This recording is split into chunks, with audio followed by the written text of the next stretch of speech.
So today we will discuss the structure of Mhc-Class 1, which stands for Major Histocompatibility Class 1, right? Basically we will discuss the structure. Basically this MHC1 consists of two polypeptide chains. Two polypeptide chains known as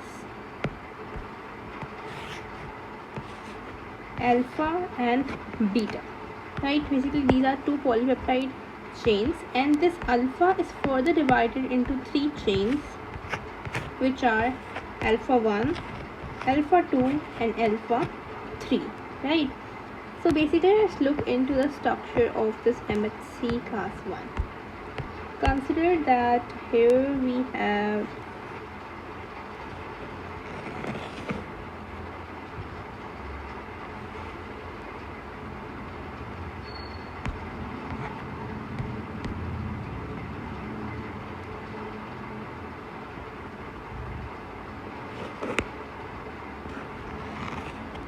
it is something like this, right?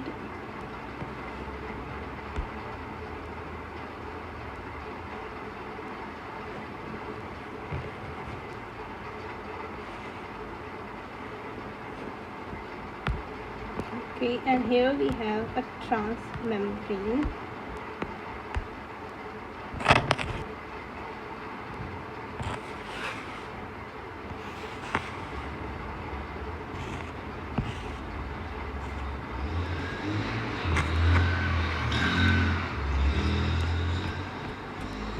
Right, so basically this is a structure of MHC1. Let me label this.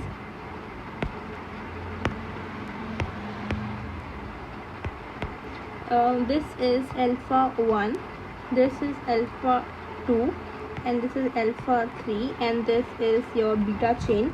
This is known as transmembrane.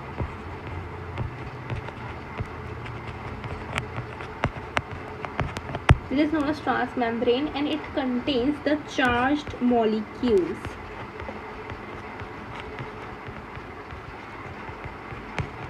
It contains charged molecules. For example, here we have all kind of molecules, hydrophilic and hydrophobic, all molecules.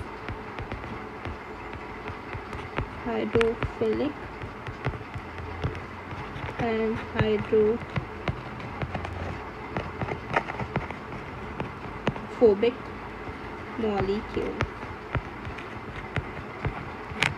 right? We have all kind of molecules over here in the transmembrane, and it is basically known as transmembrane domain, right? And this transmembrane domain is basically, it comprised of alpha 1, alpha 2 and alpha 3, because as you can see over here, this chain, it is connected with alpha 3, alpha 2 and alpha 1. So that's why we will say that this transmembrane domain consists of alpha 1, alpha 2 and alpha 3, right? Basically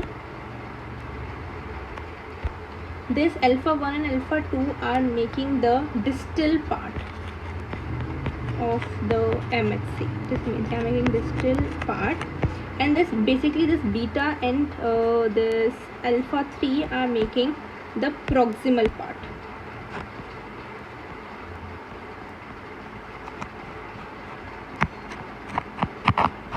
They are making the proximal part, right? Now I hope this is clear to you till here. Now basically this is for example, this is a transmembrane. Here we have basically the cytoplasm. Here it is cytoplasm, right? If we talk about the active site is made up of alpha 1 and alpha 2, right? As you can see over here, this alpha 1 and alpha 2 are making the active site. basically this is making the active side. Let me write over here, active side, or it is known as binding groove. Active side is also known as binding groove. You have to learn one thing, that basically, okay, here we have some polypeptide chains, right, and they are very closely packed to each other. Okay, one thing, that this basically this active site can join with 8 to 10 polypeptide chains, like this binding group. Active site and binding group both are same thing, right? This binding group can join with 8 to 10 polypeptide chains. Polypeptide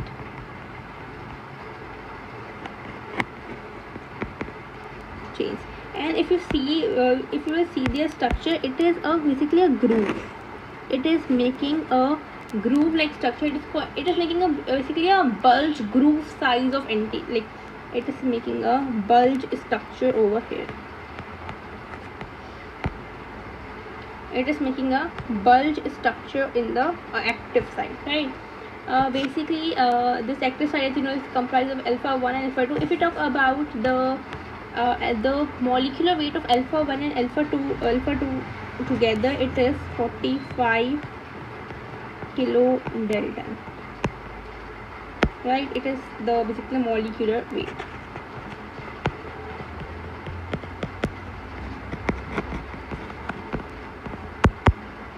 Okay, now let's talk about basically the antigen. Okay, the antigen that will combine with this MHC, the antigen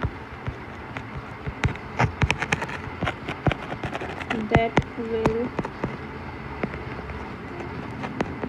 combine with Mhc-Class 1 must be intracellular, like it must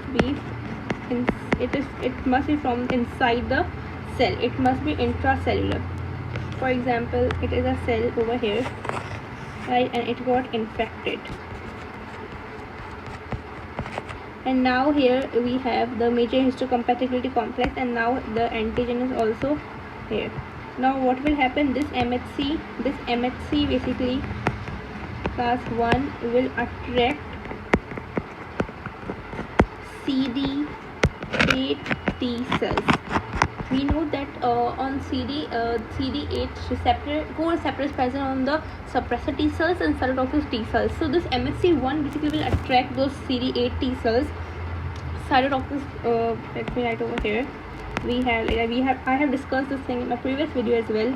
We have cytotoxic cells, and suppressor cells will not come right now. We have NK cells as well, and what will they basically do? They will basically release perforin, which will make holes in the infected cells, and it will also release granzyme, right, which will basically blast the whole cell, right? So basically, if we talk about the bond between the antigen and the active site, obviously the antigen will attach where? It will attach on the active site. So the bond between